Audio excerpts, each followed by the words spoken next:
Dial 100 में आज बात सबसे पहले कुछ सफेद कार पर, जिसने पूरे देश में हड़कंप मचाया हुआ है। ये कार पिछले 5 दिनों से लापता है। इस कार के ड्राइवर को मौत के घाट उतारा जा चुका है और इसे ले जाने वालों का कोई सुराग नहीं। दरअसल इस वारदात की शुरुआत हिमाचल प्रदेश से शुरू हुई, लेकिन इस कार को जाना था पठानकोट। जी हाँ, वही पठानकोट जहां नए साल की शुरुआत में की गई थी आतंकी वारदात।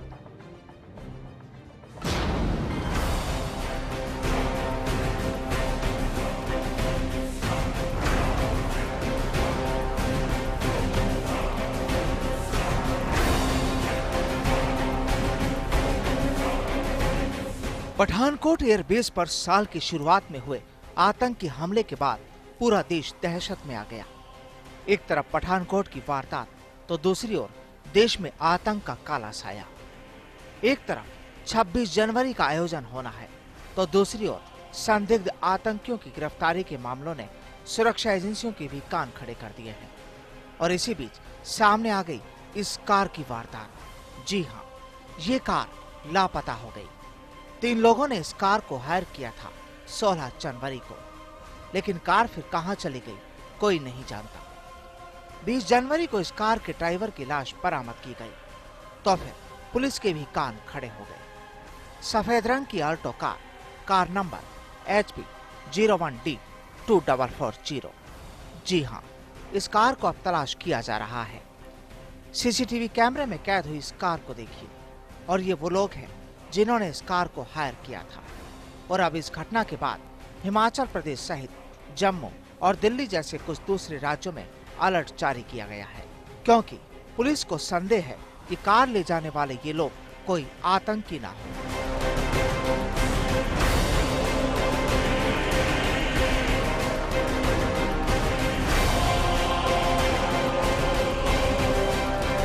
हमारे पास 16 को ये रिपोर्ट हुआ था मिसिंग का मामला। तो उसके बाद जब CDR निकाली थी, CDR में the last location was 32 mile. उसके बाद we formed a team along with the local taxi operators, और ये बॉडी 18 को 32 मील के पास एक पुलिया के नीचे हमको मिली थी। ये कौन था आदमी, क्या था कुछ? ये यहाँ का एक टैक्सी ड्राइवर है, विजय इसका नाम है, around 35 years of age. He used to drive an Alto taxi. तो ये जो पता चला है कि 3 लोगों ने हायर की थी ये टैक्सी।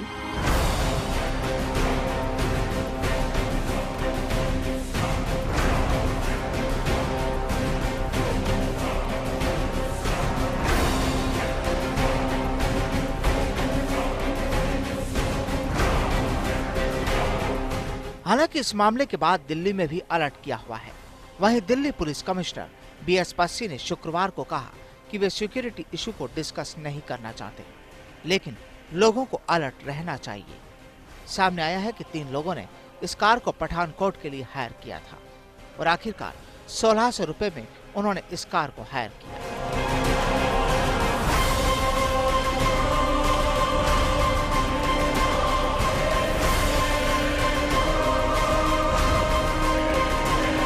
रात को 8 बजे के 20 मिनट पर गग्गल से पठानकोट के लिए गाड़ी की 3 बंदे थे,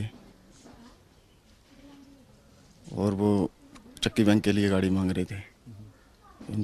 मेरे से बात हुई, मैंने 1800 रुपया बताया एक लड़के से, और वही बात उसने 2000 रुपया बताया, और फिर वो तीसरा आ गया, उससे बात हुई और वो लेके चला गया उनको। पहनावा तो उन्होंने मफलर डाले हुए थे गले में, सर्दी का टाइम है तो टोपी टापी लगाई हुई थी उन्होंने।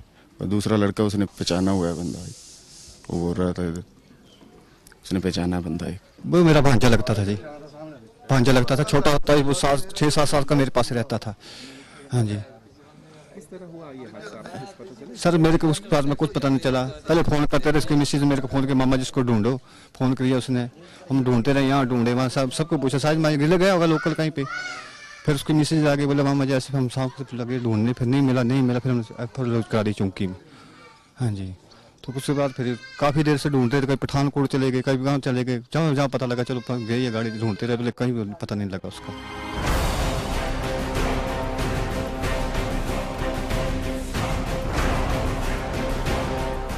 आपको बता दें कि इस लापता कार के बाद अब पूरे देश की सुरक्षा एजेंसियां भी किसी अनजानी चिंता में नजर आ रही है। आपको याद होगा कि बुधवार रात आईटीबीपी की आईजी आनंद स्वरूप के घर से उनकी नई टाटा सफारी चोरी हो गई थी। वहीं पठानकोट एयरबेस पर हुए आतंकी हमले से पहले आतंकियों ने एसपी सलविंदर को उनकी ऑफिशियल गाड़ी के साथ अगवा कर लिया था। गाड़ी में सलविंदर के साथ उनका दोस्त था और उनका कुक भी कार में सवार था। आतंकवादियों ने बाद में तीनों को छोड़ दिया था, लेकिन उनकी गाड़ी को आतंकियों ने पठानकोट एयरबेस में घुसने के लिए इस्तेमाल किया था और पुलिस की गाड़ी के चलते उन्हें कई चेक पोस्ट से बच निकलने में भी आसानी हुई थी। फर्स्ट इंडिया के लिए क्राइम डेस्क ब्यूरो रिपोर्ट।